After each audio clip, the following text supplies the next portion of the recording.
大家好，今日帶大家去旺角一間超有話題嘅糖水店人之初，只要40蚊就可以1小時任食糖水，聽落係咪好吸引？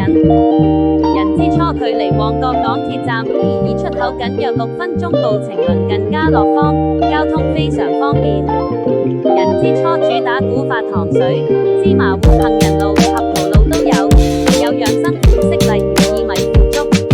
最特別嘅係佢哋嘅甜品放題，一次過可以試齊8款糖水。環境方面，座位唔多，旺角人流多，坐得比較逼。好嘅地方，價錢真係抵，40蚊就試到咁多款糖水，選擇亦都夠多。總括嚟講，人之初係一個平價糖水放題體驗，適合想一次過試多款糖水嘅朋友。如果你追求高質感同精緻口味，可能會覺得唔太合心水。不過用40蚊換一個糖水 buffet 嘅體驗都幾有趣。